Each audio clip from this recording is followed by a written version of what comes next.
Hello আমার মিষ্টি বন্ধুরা, কেমন আছো তোমরা? শরীফা রান্নাঘরে স্বাগত সবাইকে। আজকে আমি তোমাদের জন্য একটি দারুণ রেসিপি নিয়ে চলে এসেছি। ছোলার শাক আর পালং শাক আর আমি ডাল দিয়ে একটি তোমাদের জন্য নতুন রেসিপি নিয়ে চলে এসেছি। চলো দেখে নাও ঝটপট।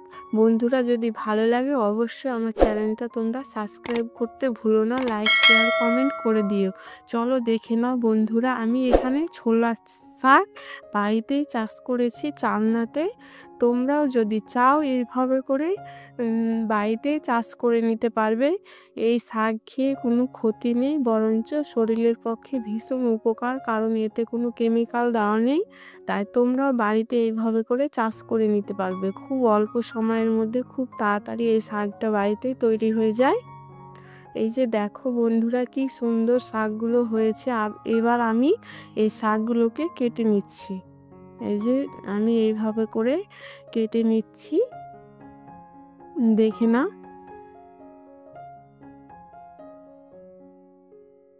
এই যে শাকটা বন্ধুরা, বাজারের শাকগুলো কেমিক্যালে ভর্তি, খেয়ে শরীরের পক্ষে ক্ষতিকারক। তাই জন্য এইভাবে আমি বাড়িতে ছোলার শাক চাষ করে নিয়েছি। এই যে এইভাবে করে আমার শাকগুলো সবগুলো কাটা হয়ে গেছে। এবার আমি এইগুলোকে ছোট ছোট করে আমি কেটে তোমাদের দেখিয়ে দিচ্ছি। একদম জিরি করে এটা মিহি মিহি করে কেটে নিতে হবে। এইভাবে করে ধরবে তোমরা, দিয়ে এইভাবে করে কেটে নিবে আমার মতো করে, দেখে নাও, তাহলে তোমাদেরও খুব সুবিধা হবে। এই যে দেখো বন্ধুরা, এইরকম ভাবে ধরে কুচিয়ে কুচিয়ে কেটে নিতে হবে। বন্ধুরা, এইটা ভীষণ সোজা দেখে মনে হচ্ছে, খুব কঠিন, কিন্তু তোমরাও পেরে যাবে। এভাবে করে একবার কেটে দেখবে, তোমরা ছোলার শাক কেটে নিতে পারবে। এবার আমি পালং শাকগুলো কেটে তোমাদের দেখিয়ে দিচ্ছি। একই রকমভাবে এটাকে ধরে একই রকমভাবে কেটে নিতে হবে। এই যে এইরকমভাবে এটাও মিহি মিহি করে কেটে নেব। যে এভাবে করে কুচিয়ে কুচিয়ে কেটে নিতে হবে, যাতে সেদ্ধ হয়ে যায় খুব তাড়াতাড়ি। তাই জন্য মোটা থাকলে অতটা ভালো হবে না। তাই জন্য একটু জিরি করে একদম ছোটো করে কাটার চেষ্টা করতে হবে। এই যে আমার সবগুলো হয়ে গেছে, এবার আমি ঝুড়িতে তুলে নিয়েছি। এবার আমি মসুর ডাল নিয়ে নিয়েছি। এই যে দেখো, মসুর ডালটা ধুয়ে নিয়েছি। এবার আমি উনুনে কড়াই দিয়ে দিলাম। এই যে দেখো, এবার আমি এর মধ্যে জল অ্যাড করে দিচ্ছি। এখানে পরিমাণ মতো জল নিয়ে নিতে হবে, খুব বেশি জল দিতে হবে না। এবার আমি শাকগুলো এর মধ্যে অ্যাড করে দিচ্ছি। এই যে দেখো বন্ধুরা, এবার আমি এর মধ্যে মসুর ডালটা অ্যাড করে দিচ্ছি। দিয়ে আমি এটা খুন্তি দিয়ে একটু নাড়াচাড়া করে ভালোভাবে এটা মিশিয়ে নিচ্ছি। এই যে দেখো বন্ধুরা, এইভাবে করে তোমরাও করে নেবে।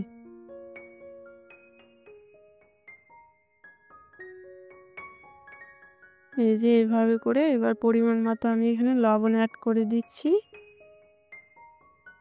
আর এখানে হলুদ 1 চিমটি মতো হলুদ দিয়ে দিচ্ছি, কারণ এখানে আমি ডাল দিয়েছি, তাই জন্য একটু কালার হবে। তাই জন্য আমি এখানে অল্প পরিমাণে হলুদটা অ্যাড করে দিলাম।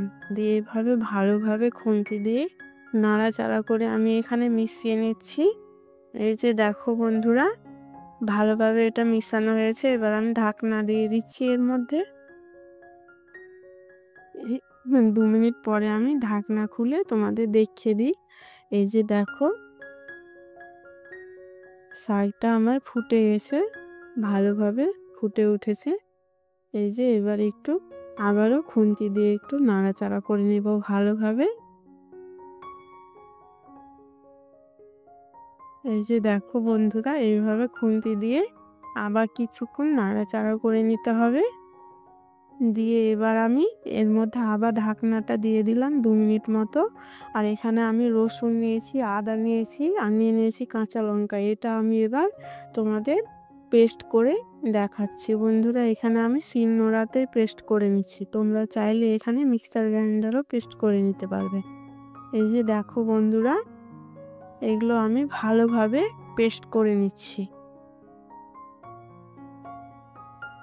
এইরকমভাবে এখানে আদা রসুনের আর লঙ্কার এই পেস্টটা দিলে দারুণ লাগে, স্বাদ অতুলনীয় লাগে। তোমরাও একবার এইভাবে করে আমার মতো করে দেখে দেখে বানিয়ে নিতে পারবে।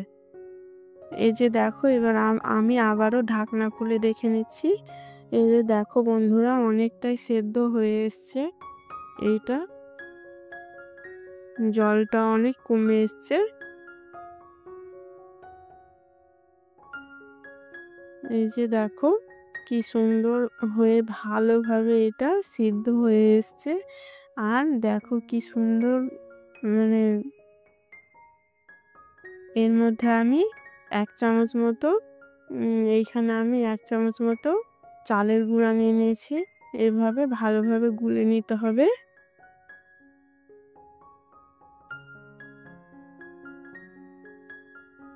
দিয়ে আমি এটাকে ভালোভাবে এভাবে খুন্তি দিয়ে নাড়াচাড়া করে মিশিয়ে নিলাম। এবারে আমি চালের গুঁড়োটা এর মধ্যে অ্যাড করে দিলাম। এই যে দেখো বন্ধুরা,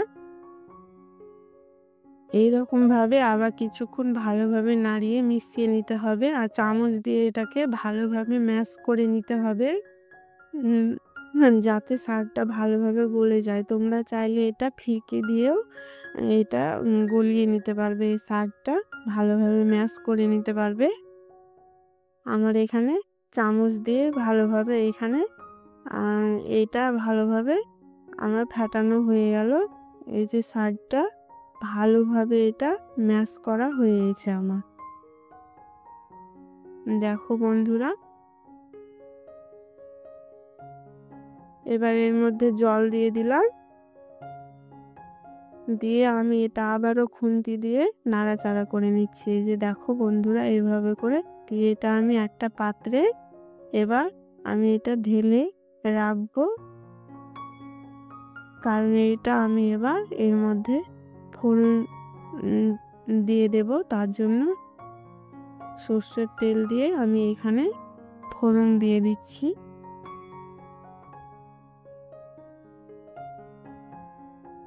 সর্ষের তেল দিয়ে দিলাম এখানে পরিমাণ মতো।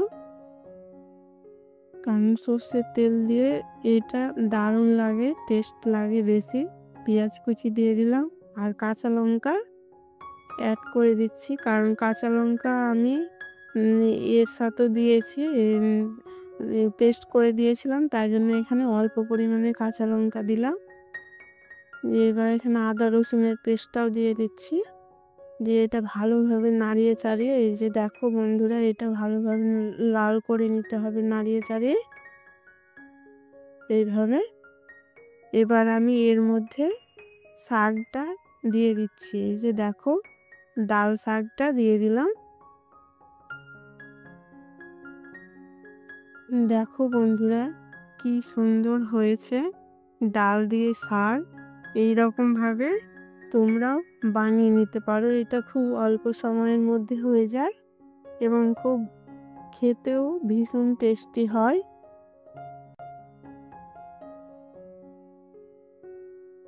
এবার এটা আমি ভালোভাবে ফুটিয়ে নেব। এই যে আর একটু খুন্তি দিয়ে ভালোভাবে নাড়িয়ে চাড়িয়ে নিতে হবে, তলায় যাতে লেগে না যায় তার জন্য। এটা আমার প্রায় হয়ে এসছে। দেখো বন্ধুরা, এইভাবে ভালোভাবে এটা ফুটিয়ে নিতে হবে যাতে টেস্ট হয় খেতে আরো ভালো।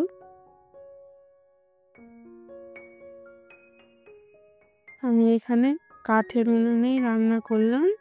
তোমরা চাইলে এখানে গ্যাসেও রান্না করে নিতে পারবে। এই যে দেখো, আমার শাকটা হয়ে গেছে। আমি এবার একটা পাত্রে ঢেলে তোমাদের দেখিয়ে দিই।